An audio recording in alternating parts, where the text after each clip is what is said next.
অখণ্ড মণ্ডলেশ্বর শ্রী শ্রী স্বামী স্বরূপানন্দ পরমহংসদেবের উপদেশ বাণী নবম খণ্ড। শ্রী শ্রী বাবামণি বলিলেন, কৃতজ্ঞতা মনুষ্যত্বের তৃতীয় লক্ষণ। শ্রী শ্রী বাবামণি বলিতে লাগিলেন, আমরা ধর্মের নামে কত কলহ করি, কত লড়াই দেই, কত লেখনী সঞ্চালন করি, কিন্তু জীবনের ভিতরে যদি ধর্মকে প্রতিষ্ঠিত করতে না পারি, তাহলে তো ধার্মিকতার বাহ্য সৌষ্ঠবে কোনো কাজ দেবে না। প্রমাণ থাকা চাই যে আমাদের জীবনে ধর্ম মূর্তিমন্ত হয়েছেন। তার সহস্র লক্ষণের মধ্যে স্ফুটতম লক্ষণ হচ্ছে কৃতজ্ঞতা। এই জন্যই মহামুনি বাল্মীকি ধার্মিক কথাটার পরেই বলছেন কৃতজ্ঞ কথাটা। যার জীবনে কৃতজ্ঞতা পরিস্ফুট, সে ধার্মিক না হয়ে পারে না। যে ধার্মিক, তার জীবনে কৃতজ্ঞতা না ফুটে পারে না। ভগবানের দান, মানুষের দান, স্থূল দান, সূক্ষ্ম দান, সকলের সকল দানেই ধার্মিক ব্যক্তি কৃতজ্ঞ হন। মনে মনে কৃতজ্ঞতার ঋণভার অনুভব করেই তিনি ক্ষান্ত হন না। অন্তরের ধন্যবাদের অর্ঘ্য সাজিয়ে তিনি উপকারীকে অর্পণ করেন। জগতের যত স্থানে জ্ঞাত অজ্ঞাত যত ঋণ আছে, সব ঋণের জন্য তিনি হৃদয়ে শ্রদ্ধার অদ্বেল তরঙ্গাভিঘাত উপলব্ধি করেন।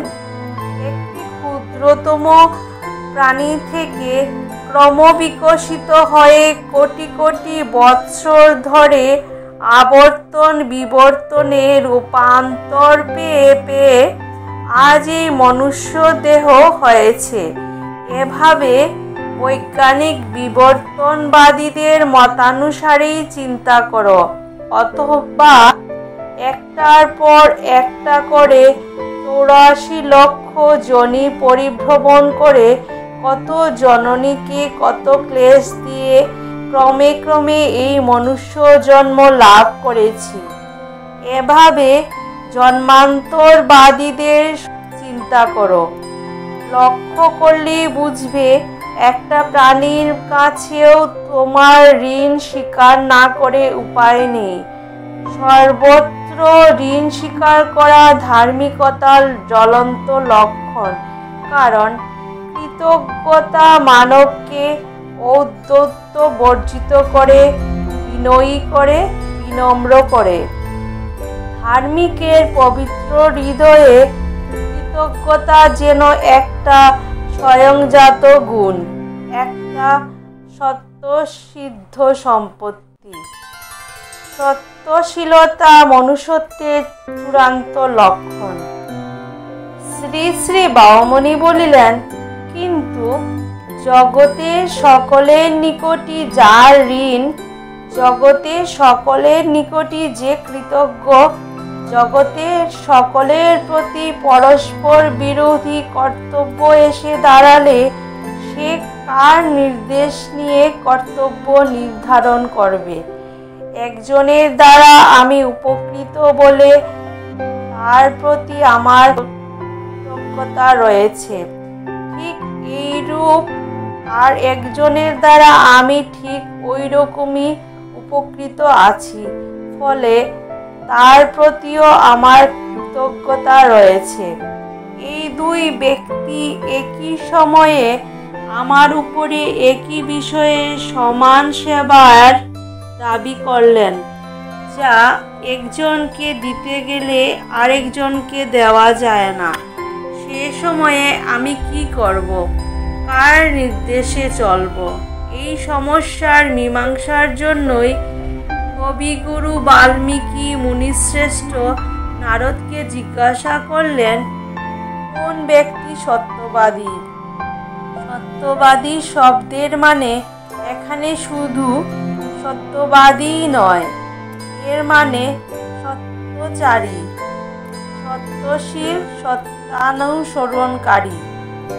অর্থাৎ কৃতজ্ঞতা বোধ যেখানে দুই বিরুদ্ধ কর্তব্যের মধ্যে সংঘাত সৃষ্টি করবে, সেখানে কর্তব্য নির্ণায়ক হবে সত্য। পিতা দশরথ আদেশ দিয়েছেন বনে যাও, মাতা কৌশল্যা আদেশ করছেন গৃহে থাকো। দুজনই সমান গুরু, একজন জন্মদাতা ও প্রতিপালন কর্তা, অপরজন গর্ভধারিণী ও স্তন্যরস প্রদায়িনী। কৃতজ্ঞতা কার আছে কম? কাকে মানি, কাকে উপেক্ষা করি? এই প্রশ্নের মীমাংসা করলেন রামচন্দ্র সত্যের মানদণ্ডে। পিতা সত্যে আবদ্ধ, মাতা সত্যে আবদ্ধা নন, সুতরাং একাদশী পালনীয়। উপাসনা সময়ের নিষ্ঠা। দীক্ষান্তে শ্রী শ্রী বাবামণি উপদেশ দিলেন, সংসারের দায়িত্ব এবং কর্তব্যে উপেক্ষা করার উপায় নেই, প্রয়োজনও নেই। কিন্তু সকল কর্মের মাঝে এক কথা মনে রেখো, সংসার সেবা আগন্তুক কর্তব্য হিসেবেই করছো। তোমাদের চিরন্তন কর্তব্য মঙ্গল নিলয় শ্রী ভগবানের সেবা। কোনো দেশ ভ্রমণে গেলে পথের মাঝে একজন ক্ষুধার্ত ব্যক্তিকে দেখলে যেমন তাকে কিছু খাবার কিনে দাও এবং অন্যভাবে যতটা পারো তার কষ্টে লাঘব করো, কিন্তু সব সময় খেয়াল রাখো যে বেলা 12টায় তোমাকে অযোধ্যায় গাড়ি ধরতেই হবে, এতে অন্যথা করার উপায় নেই।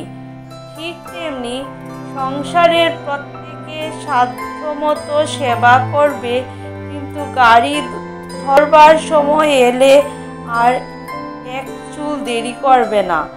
দৈনিক উপাসনার সময়ে হাজার কর্তব্য এলেও ভগবানের কাজই আগে করে নেবে। সর্বদা অতন্দ্রিত থাকো। অপরাহ্নে আশ্রম সমাগত কয়েকজন যুবককে শ্রী শ্রী বাবামণি নানাবিধ হিতকর উপদেশ প্রসঙ্গে বলিলেন, সর্বদা অতন্দ্রিত থাকো।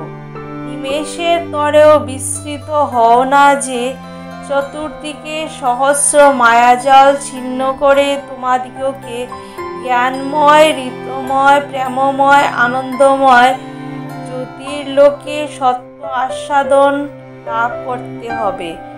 সাধকদের মুখে সেই নিত্যানন্দ ধামের প্রাণারাম বর্ণনা শুনেই ক্ষান্ত থেকো না, নিজের চোখে তা প্রত্যক্ষ করার জন্য প্রস্তুত হও, যত্নবান হও। আজ আছো বালক, তাতে কিছু নেই।